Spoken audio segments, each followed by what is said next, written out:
Basement Bookers Podcast. What's up? It's your boys, the Basement Bookers Podcast, coming for you for wherever the hell this is. I don't know. Who cares? Brooklyn, somewhere for both of us. Welcome. Watch the intro. I'm Basement Jerry for there. Rich the Riz, the most Riz's baldest man, current reigning defending champion of the basement.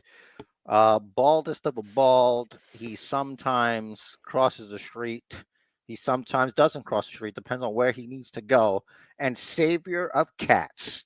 He will throw himself for anything and stop anyone, any man, woman, or child from eating the cats.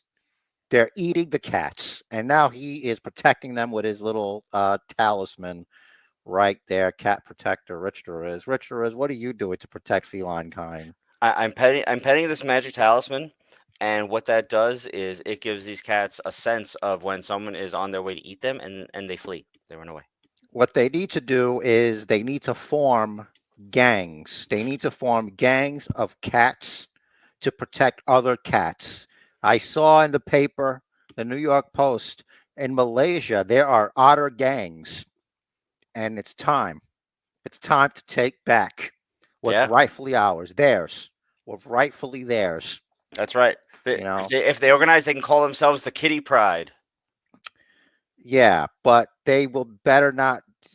X-Men references left out. They better not mess with the Otter Gang, because Otter Gang is not.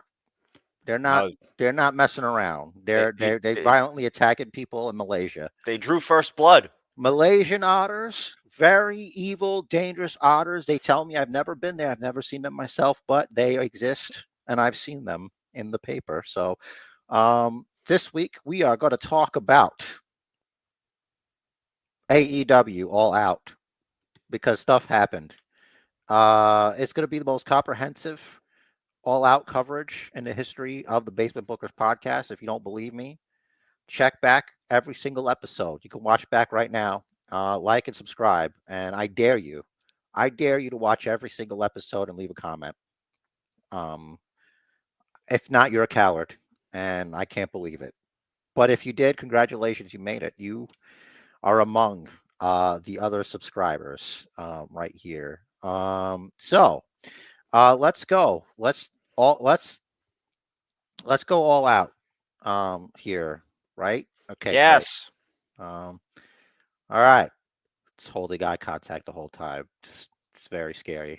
I'm looking into your souls. All right. So, speaking of looking into your souls, it's Hangman Adam Page. This is the first match we're speaking about. This is not obviously the placement. We're just talking about it. We're just two guys. We're just here talking.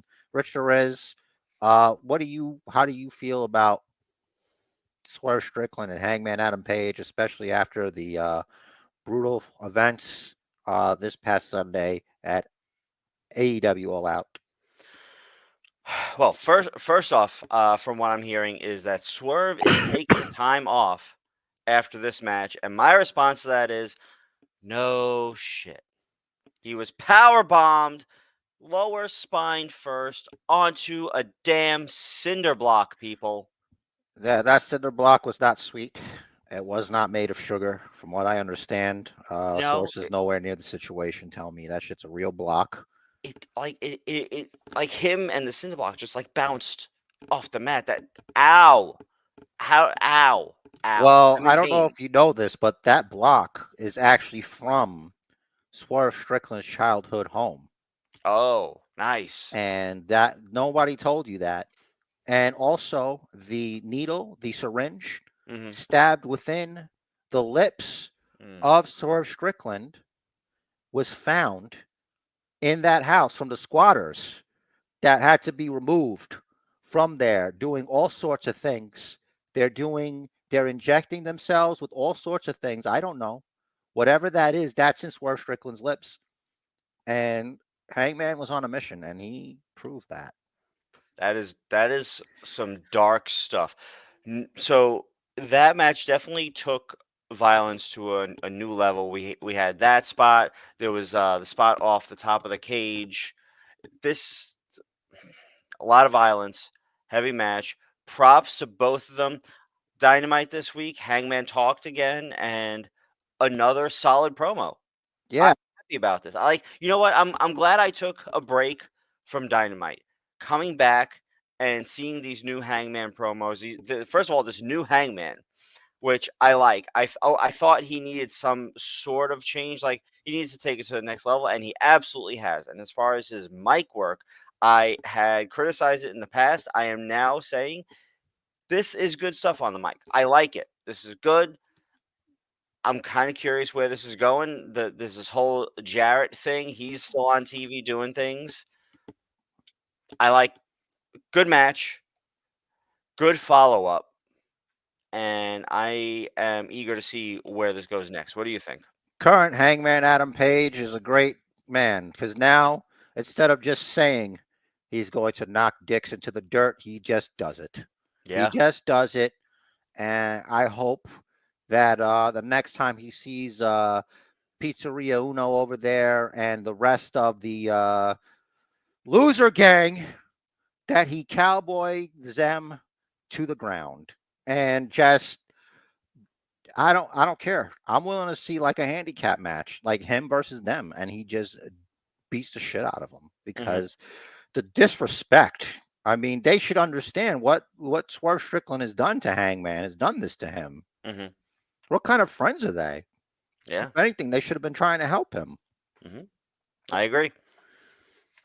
So They've obviously had their issues in the past. Swerve broke into Hangman's house while his wife was asleep, and Hangman was at work, making money to bring home, and goes into his son's room and stands over his crib and cuts a promo. So the line that Hangman went to, you can understand why someone would be in that kind of mental state. yeah, Hangman told me that once his son told him about the stank breath, and it was really hard to understand him because he was a baby.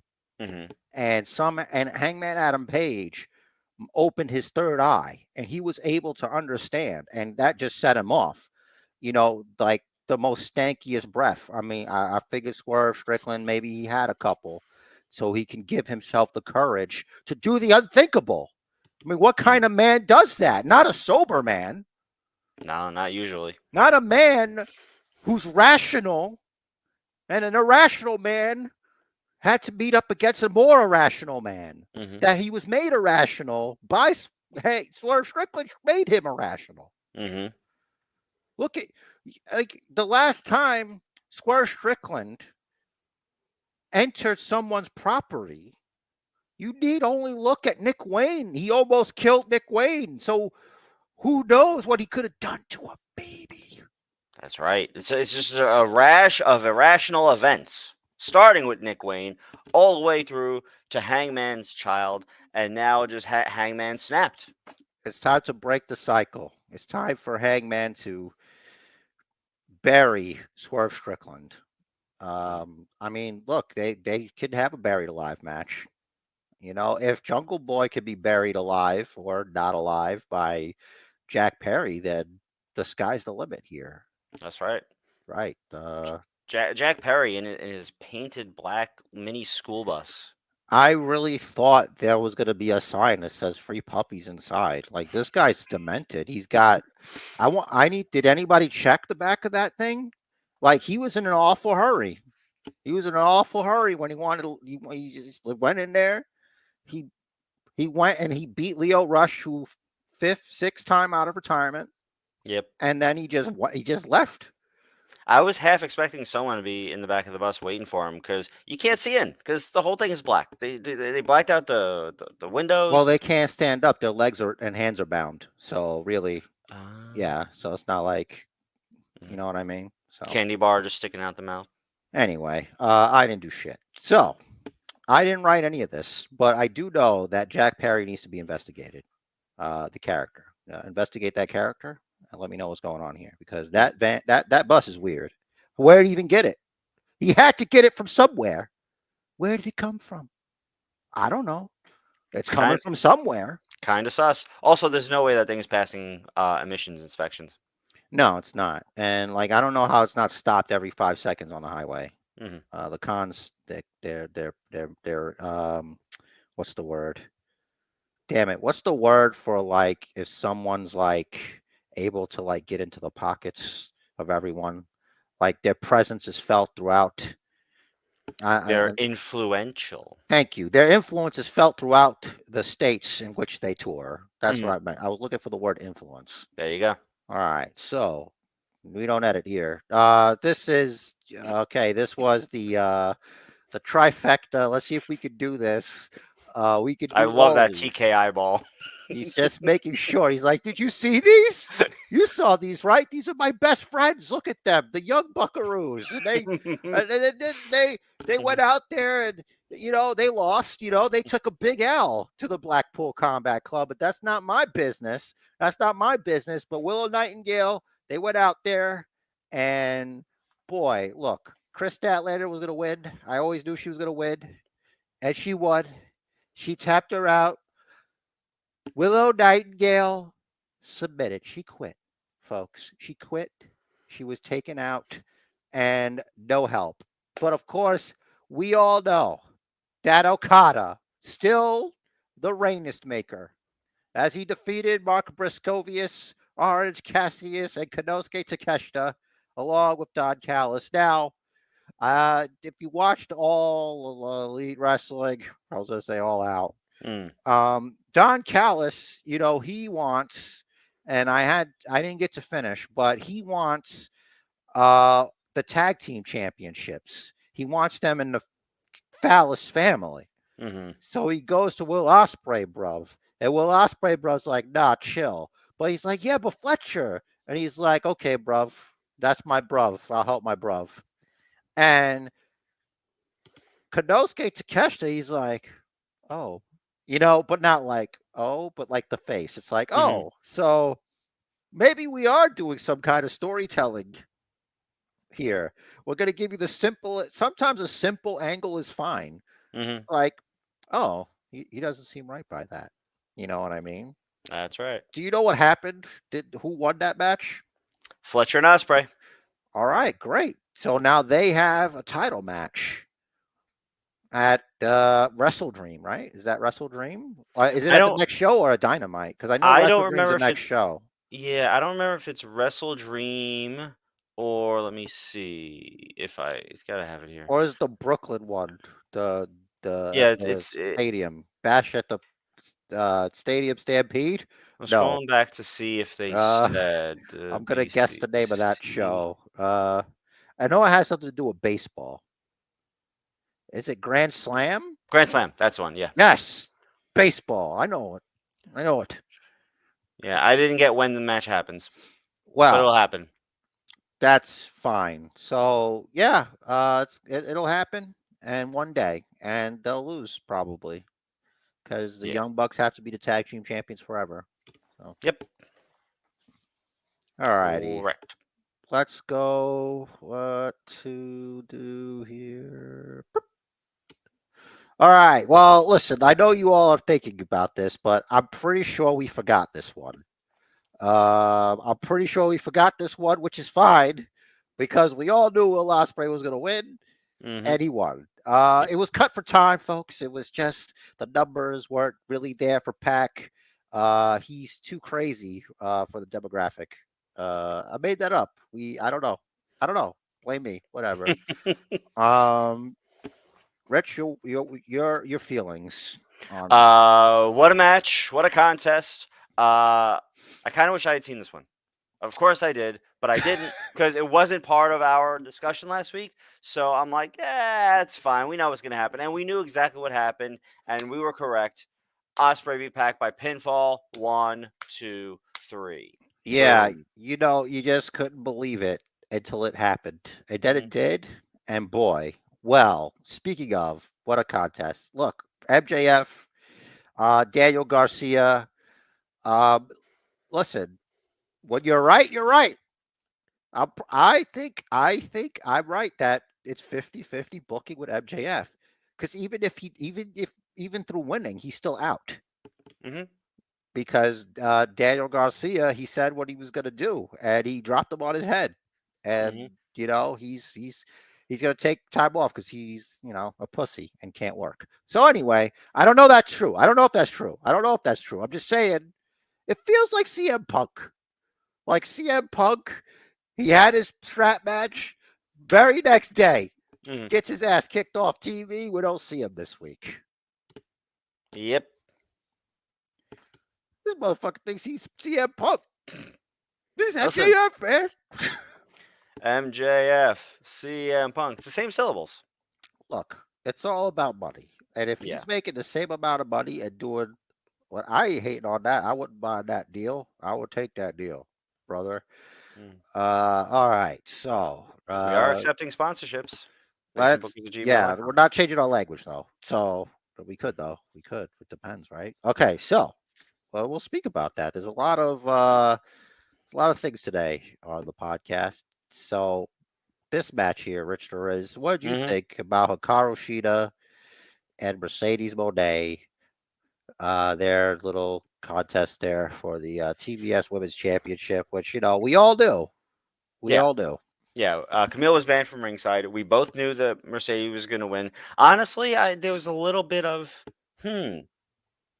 maybe Kenny's going to want to give it to Shida. But, nah, Mercedes went out last week when we were making our picks, and Mercedes won the match. Boom. If she's making $1 million, well, if you're paying her millions of dollars, why would you just keep the TBS Championship on her? Because it's not like it's the AEW Women's Championship. Right. I'm just shocked that it's on someone like a Mariah May. And they didn't put it on her. It's that they showed her straight because she's actually was involved in the storyline that they're doing. Yeah. Because normally, if Vince was doing this, he would Goldberg, Kevin Owens, that shit, and do whatever the hell he wanted. Yeah. But I like Mariah May as champion. I saw her match this week against Queen Aminata. Good match. She then says she still hasn't had her championship celebration yet. She wants her former tag partner, Mina Shirakawa.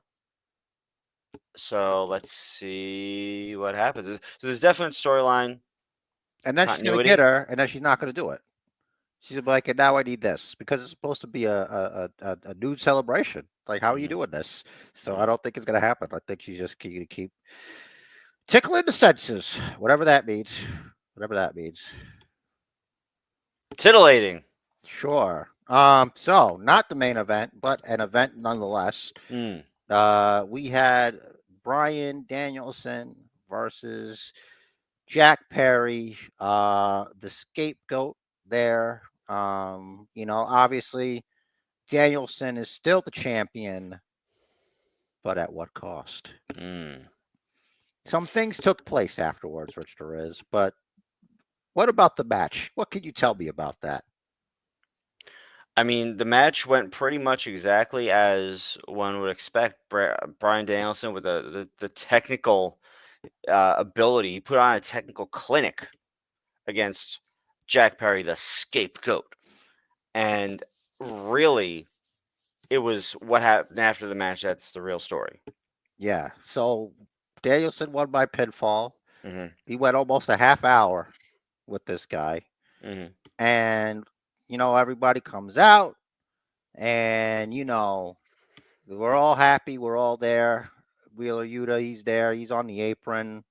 And Claudio, he's there. He's got Danielson. Sorry to interrupt, but first the patriarchy came out. Christian was looking to cash in his anytime, anywhere contract, and that was when BCC came out, lined up in front of the ring, and Christian, according to what he said on Dynamite this week, he thought better of it. He said, "Now's not the time. Now's not the time. He is your he's your future undisputed future AEW World Champion." That's right. That he's inevitable. Or whatever, which fine, and that what Killswitch had his hands wrapped around his throat. He knew that he was a real killer, and it wasn't that he hated him or anything like that. No, because he belongs to him. He's property. So we'll see what happens. Yeah, okay. Well, obviously, this is all just going to lead to what I think is going to happen. It's going to lead to Jack Perry going and getting the AEW World Championship off Christian Cage with the help of Kill Switch not dressed like a dumb fucking dinosaur anymore. So Something. Yeah. and it's going to be Big Daddy Dino with not so HB Shizzle over here. But back to the timeline. So on the right or left, depending on where your TV is in the mirror or whatever, Claudio and you know and yeah he takes down Danielson with an uppercut maybe Hmm. like and he just knocks him on the ground. Yep. And I don't know if you know this, but Brian Danielson hates plastic. He hates plastic. He hates it. He hates plastic. And Hmm. only one person knows this more Hmm. than anybody in the world, his closest friend, John Hmm. Moxley, Hmm. who took the liberty of placing a plastic bag over Brian Danielson's head to suffocate him. Dark. Yeah. A lot of people were complaining about it. I'm like, I mean, look, don't try this at home, but also it's a TV show. Like, it's pay per view. You're Right. up that late. Hmm. You got parental guidance, and they should be saying, hey, don't put a plastic bag over your brother's head.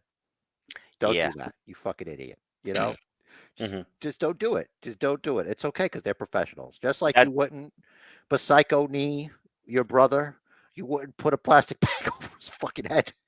right. And the fans in attendance were like, "This isn't wrestling. This is murder." Yeah. Look, I got news for you. It's still wrestling. Right. Um, like That was barely attempted. they're the same ones who have issues with the NXT parking lot. You know what I mean? It's whatever. But we are now removed from All Out. It's happened. Of course, there were other matches that we didn't talk about because they always add shit. Yeah.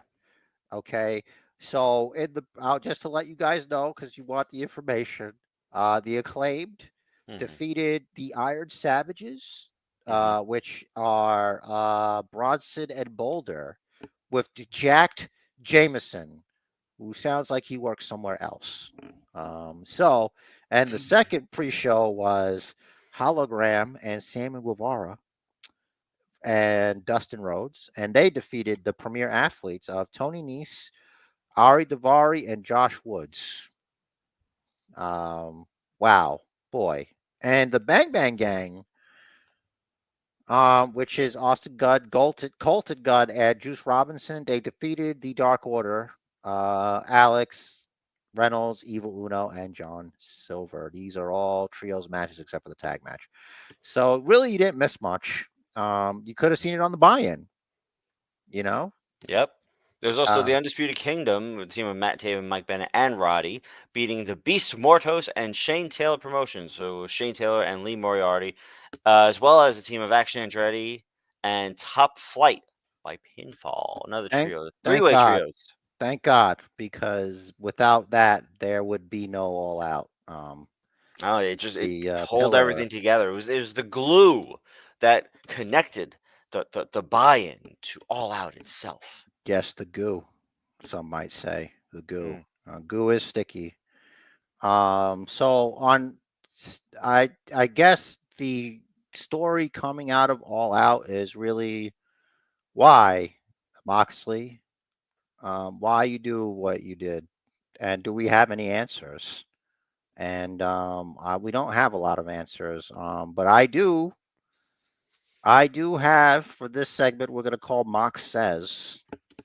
yeah. And this segment called Mox Says, I'm going to do my best to read what Moxley said, what he said, and the exact way that he said it, and the way that I saw it on TV. So, on this edition of Mox Says, he goes, and this is not verbatim. Sometimes the translations, the texts, because you're live. And yeah, I did my best to fix this. So I hope nobody thinks I enjoyed that because I didn't. I'm not going to enjoy any moment what needs to be done.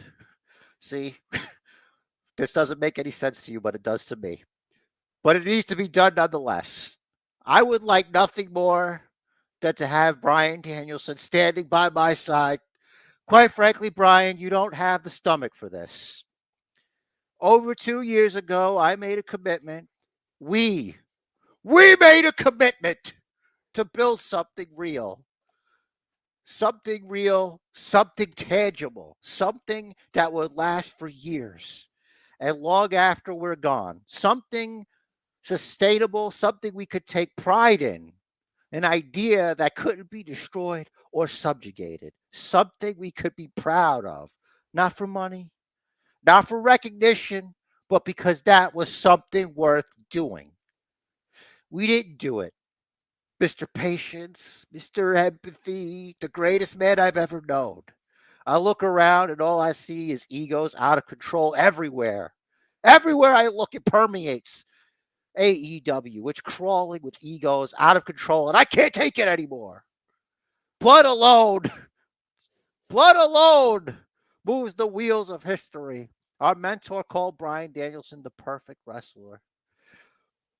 Bryan was always his lordship's favorite, but he saw himself in me. And I am, Lord knows, far from perfect. Our mentor once told me, guys like us, we are what we are and can't pretend to be anything else. I'm no villain and I'm no hero. Now I know exactly why God put me here. I'm the one true king of these lands. We tried your way, Bryan, but I choose war. I chose war. He chooses war. And this was in the opening. This was before Dynamite even started, guys. Yeah, I What caught what all that. what did you make of that and what he said there? And don't This skip ahead. everything he said there, I feel like he's trying to bring it back to the roots of what the Blackpool Combat Club started as guys that love violence, guys that want to bring violence and aren't afraid to take some violence in return in the dishing out of their own brand of violence. So that's what I got from that.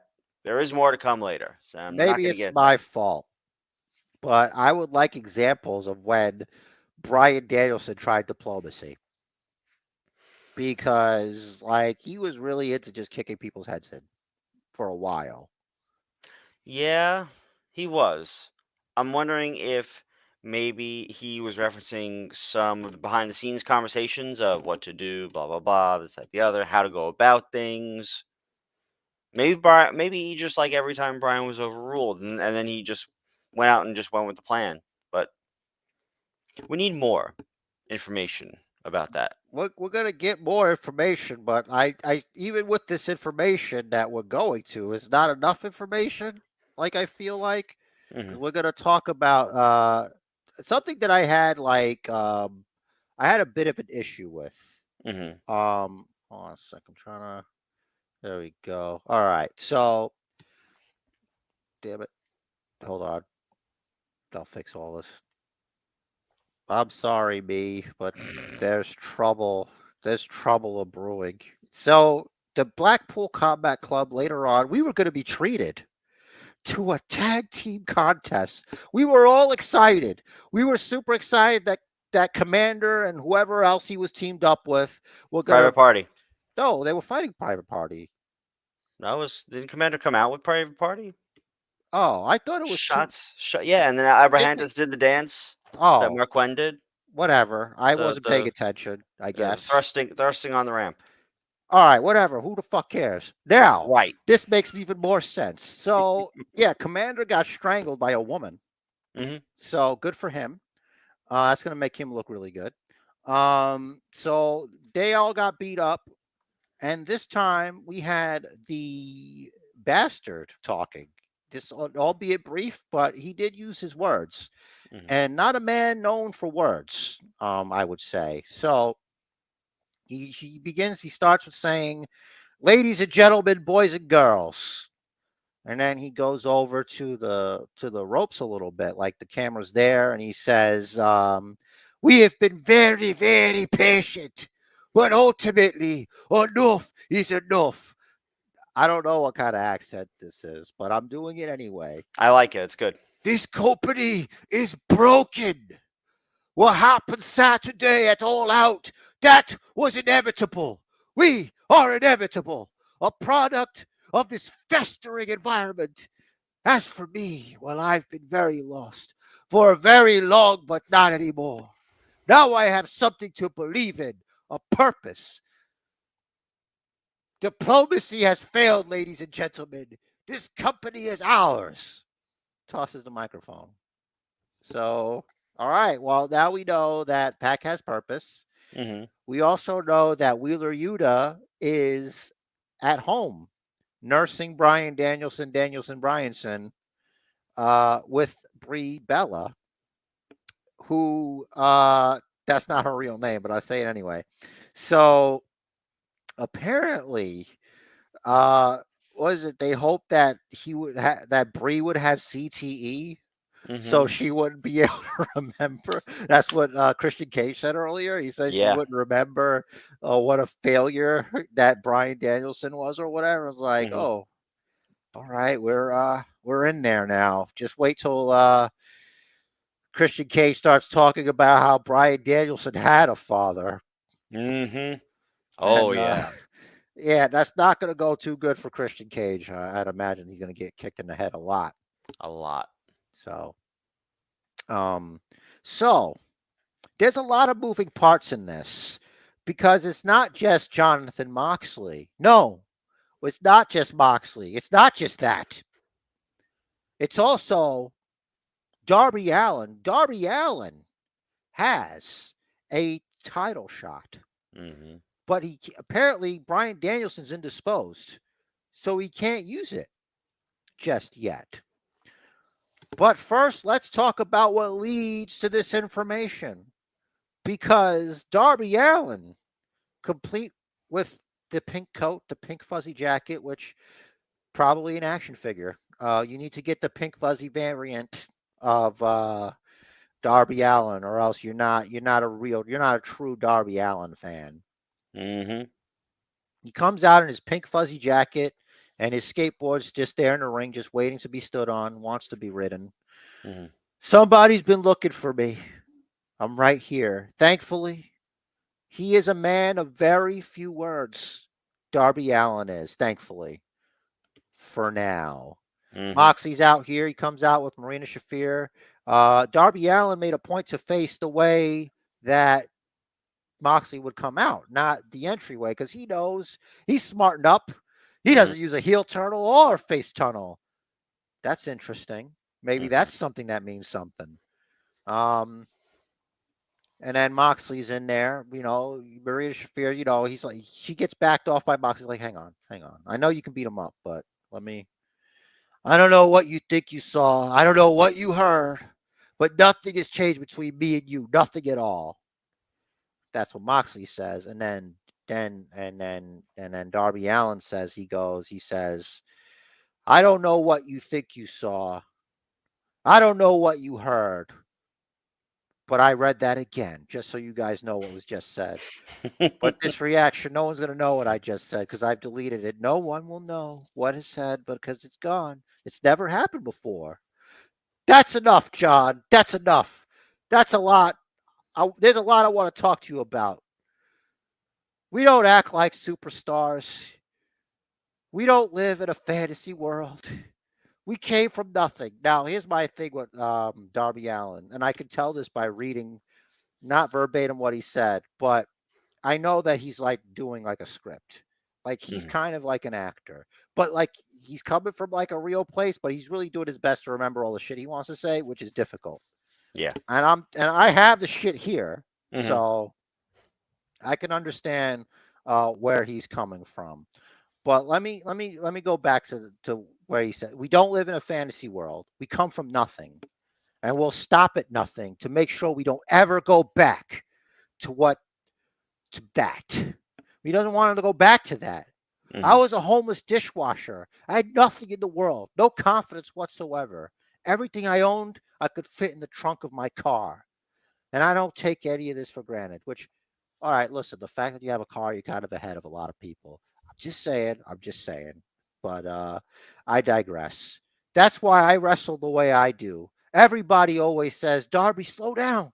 Slow down. You're not going to be able to wrestle when you're 40. I don't take any of this for granted. AEW gave me everything. I think like something's missing there. You know what I mean? It's like, so you're maybe he's doing it because maybe he's not taking for granted the fact that he'll make it to 40. Mhm. You know what I Yeah. mean? Yeah, that should have been a line.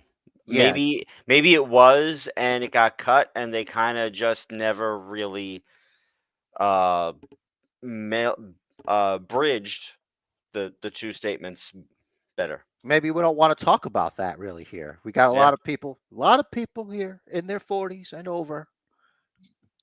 Chris Jericho. Anyway, sorry. And I digress. This is where the story happens here. I Mhm. want to tell you a story, John. I've never told anybody the story. I never told anybody the story, but I want to tell you this story. This story. My first year in wrestling, I looked for a hero, somebody I can aspire to be like one day. And every time I thought, I found that person. They just showed me how fake they were. I'm talking about people that I thought were killers. They take no crap from anybody. But those people showed this young wrestler that your dignity could be bought. You could sell your soul for $1, but not you, John. You didn't change for anybody. And that's when I knew I wanted to be just like you. To this day, you will wrestle on the independents in a high school gym because you love this industry. This isn't about ego. This isn't about the money. You love this industry. Where did we first meet, John? It wasn't AEW. It was in a high school gym on the Independence. And I remember I was so nervous that day. I was so nervous. I get to wrestle my hero, John Moxley.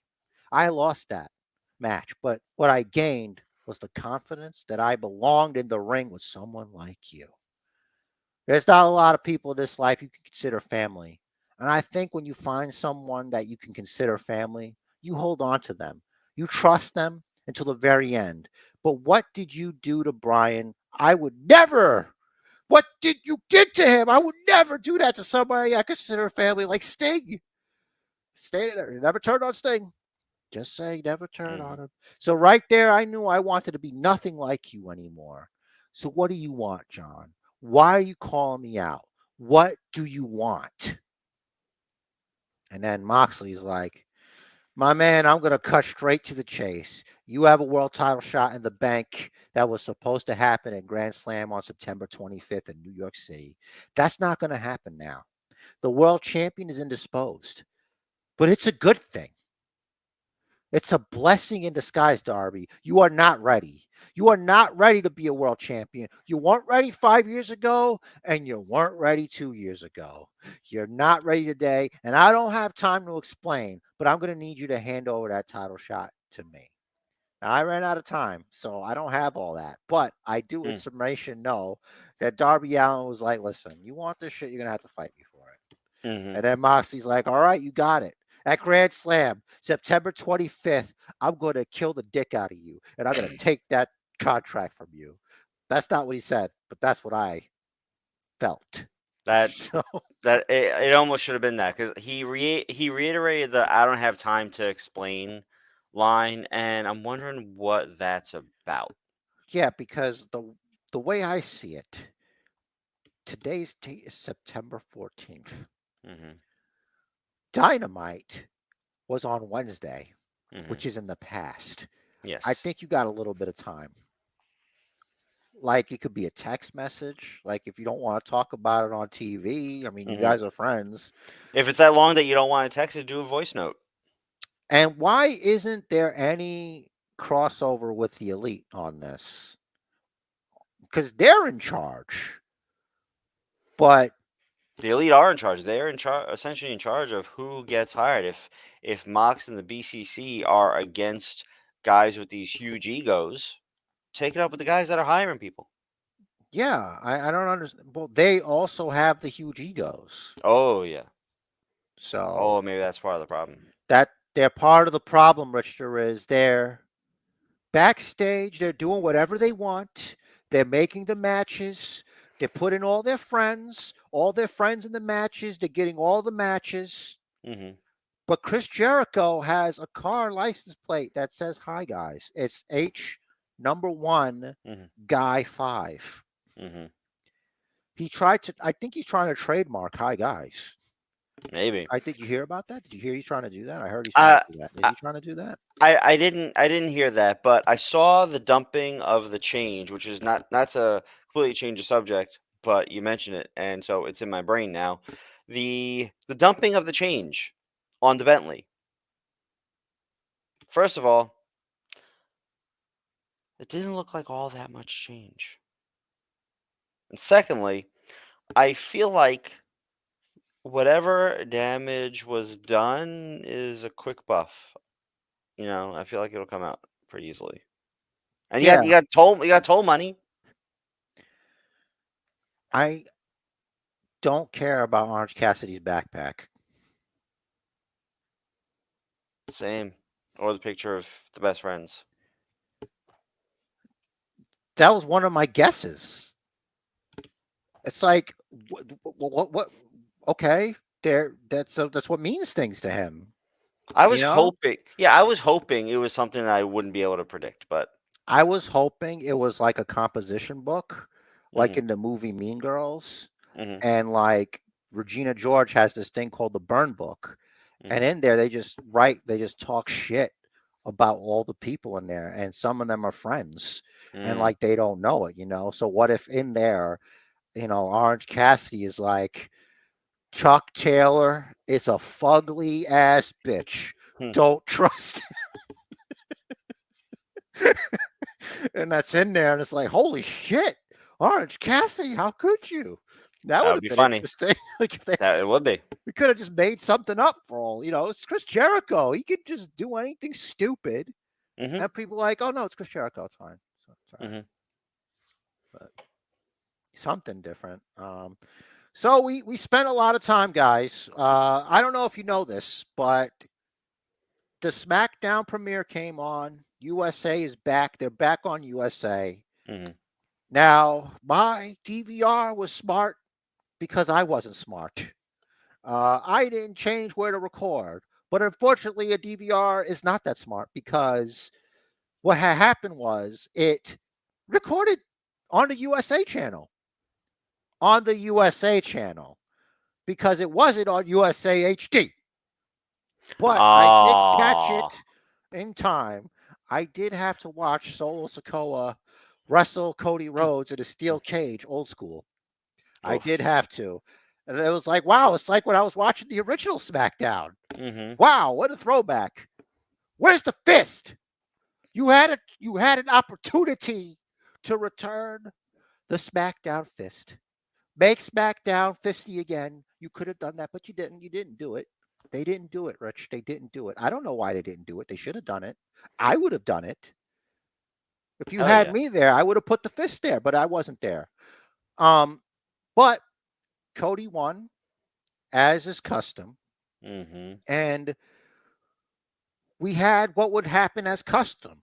The rest of the bloodline, they come in, the dogs, they're just whooping Cody. They're whooping Cody, and then that psychopathic Samoan werewolf, he goes to the top of the cage, which there is. He goes up there. He's going to go down there, and the tribal chief Mhm. comes. And he's out there. He's taking his time, which he should, Mhm. and Not like for that. nothing. Making Jacob at top of the cage, still just standing there, probably just looking stupid. Yeah, that's where I was coming to, that he was still just standing there. And then eventually he decided he will climb down. Mhm. Now, Jacob, I don't know if you understand this, but there's this thing called gravity, and it hasn't forgotten you. There's no way. All Mm-mm. you had to do, and I get it, guys, maybe don't put him in that position. Let's find another way. Because their idea to as what I would call Professor Xing. So the term Professor Xing comes from the X-Men movies. So he's the most powerful mutant telepath, right? Mhm. You got to get him off the board because otherwise, what are we doing with this movie here? So Yep. they find a way to shuffle Professor X off, and that's what they did with Jacob. He disappeared into the atmosphere because he was up there the whole time, Mm-hmm. just long enough to make the save. Because Roman comes in and he saves Cody. Oh yeah. It's not really to save Cody, but to kick their asses Mm-hmm. and to get at Solo because he closed the cage behind him. Mm-hmm. And somehow I need to know where was Jacob? Because like the camera angles were good at not showing him climbing down all awkwardly, Mm-hmm. which I guess he climbed out from the outside of it That's my instead guess. to Mm-hmm. take his time or whatever. And I just picture like him just slowly, just gingerly try to give himself enough time and just like, Well, boy, he's still like I'm he really just got tired from climbing. yeah, he just got that boot off from his foot injury, so Yeah, he's gonna want to be careful climbing down from 15, 20 feet, whatever it is. Oh, so he came down and he took a seat ringside and he was like Peter Griffin. He was like, Ah, he was like yeah. taking his time. He's like, listen, just, and then eventually he gets in there and then there's the numbers game or whatever. But that didn't happen because Roman wanted Jacob Fatu. Mm-hmm. Didn't happen Nope. because Solo intervened. Mm-hmm. A lot of the same things that was happening to Solo is happening with Jacob. Mm-hmm. It's very It, interesting. it's it's like they use the enforcer role to be like, all right, this is the next guy. This is the guy we're gonna make, and or this is the guy that we're gonna use to manipulate the actual top dog in the bloodline and to stir the pot. See, I see Jacob as the reason that Solo has him in his position is because he knows a Solo when he sees him. So he Mm. sees himself in Jacob Fatu, which means he's scared of him. He's afraid of him Yeah. because right now that dog is loyal. He's Mm. over there. He loves his tribal chief. No one is more intense in prayer. You can't out prayer. I love you, Jacob, Solo. I love you, Solo. I love you, Solo. You are my tribal chief. The other day he was just chilling with his kids. Probably Hmm. they were just playing handball at the handball courts. All of a sudden, his kid's talking to him like, "Yeah, Dad, it was pretty crazy that thing I did." And I was like, "I love Solo. He's my tribal chief." He's like, all right." It's like, Hmm. your dad's on one today, so just leave him alone. So you just really Um, like, and then just the other day he was ordering his meal. He says he wants 2 large Cokes, large fry, 2 burgers. I love you, Solo! And then he just keeps going. It's like, I don't understand, but uh, he's invested. He's really invested. And I mhm, wonder what's going to happen. What's going to make him not be invested anymore? Like, mhm. that's the whole thing. That's the whole thing everyone's waiting on. That's the classic thing where the bodyguard, you're just waiting for him to, and it's going to be done better than Wardlow because it's not hard. Right.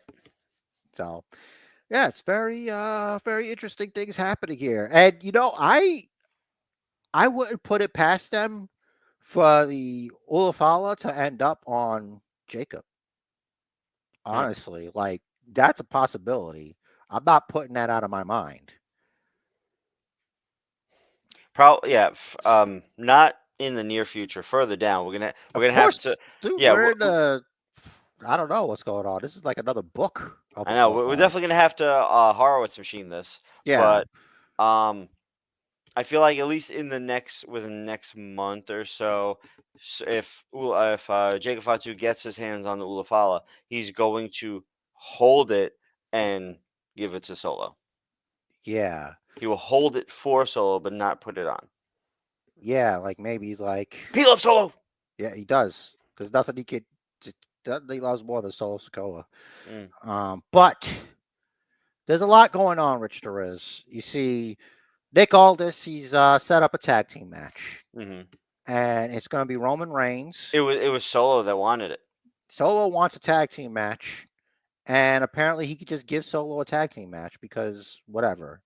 Mm-hmm. And I thought Roman ran shit, but that's another thing we'll talk about later because Roman, he hasn't signed on to it yet.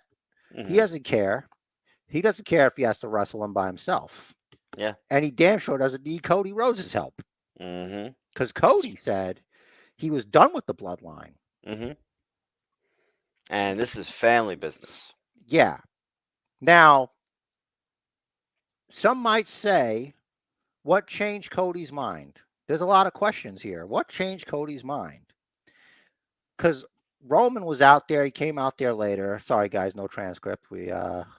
I can't speak the words of the tribal chief. There's things that can happen to me. Like those are just regular people. You know what I mean? I Mm-hmm. can't even draw the tribal chief. All right. So what I was saying now, Roman's basically like saying he did a thing with Mm-hmm. and Aldis handed him the contract, and Roman's like, and then he gives it to him, I liked that. That was good. and basically Roman was like that.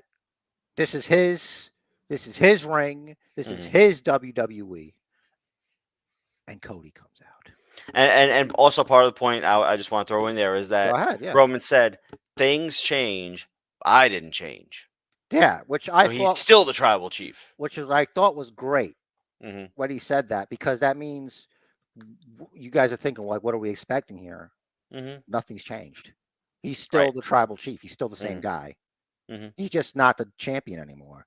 Mm-hmm. Nothing else has changed. He's by himself. Obviously, he doesn't have the bloodline, but he's still the tribal chief. Mm-hmm. Aura. Yeah. So, and you believe it. Mm-hmm. So Cody comes out, and I think that's why he came out. I think he, and I don't know, I don't know if they're gonna do this, but I think Cody might be jealous of how popular Roman Reigns is still because of the way people react to Roman. And like, because if you got to look at body language. Mm-hmm. So rewatch SmackDown if you want to, like how Cody's got the belt Mm-hmm. and like the way he's with the belt and like how he's like, it's basically a guy like, I'm the champion. You see this? I'm the champion. But he's not really sure, Mm-hmm. in the way he's carrying it. Like you got to go back and watch that, Mm-hmm. and just look at Cody's body language. There's something going. There's a story being told here. I think it's Cody is the champion, and he beat the top guy who was champion for that title, fair and square. But he's still not the top guy. Why tag with Roman if you said you were done with the bloodline? Could only be spotlight. Like I just feel like I just think like something's going on here. Like obviously it's the forward plot, and there's going to be things between Roman and Cody because it's like Roman might as well be in a handicap match at this point. Like think about what could happen in a match there.